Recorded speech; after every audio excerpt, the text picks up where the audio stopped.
Бүгінгі күнде жер шарында адамдардың жалпы саны 7,5 миллиардты құрайды. Соның ішінде 51 миллионы Корея Республикасында өмір сүреді. Өзінің бары болғаны 100 мың километр шаршы жер аумағына Корея дамыған, урбанизацияланған мемлекетін тұрғызды.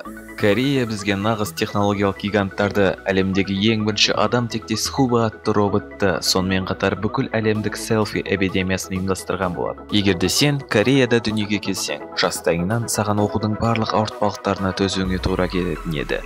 Бұл жақта сенің шамамен 12 сағаттың оқу орындарында өтетін еді. Ал жылына 2000-нан астам сағат жұмыс істеуге кетеді. Осылайша тек 10 күн ғана сенің демалысыңа беріледі. Корейліктер нағыз еңбекқор, олар тіпті жұмысы үшін отбасын құрбан етуге дайын.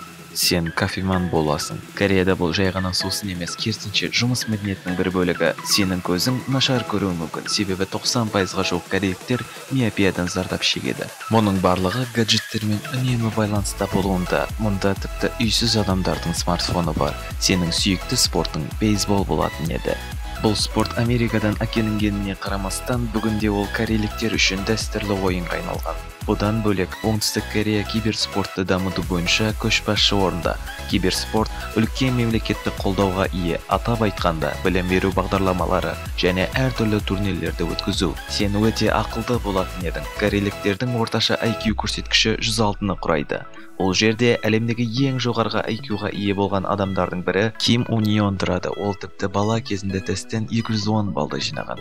Корейліктер жасанды сыртқы сұлулықтың нағыз табынушылары. Оңтүстік Корея пластикалық ота жасаудан жан басына шаққандағы көрсеткіші бойынша әлемде бірінші орында.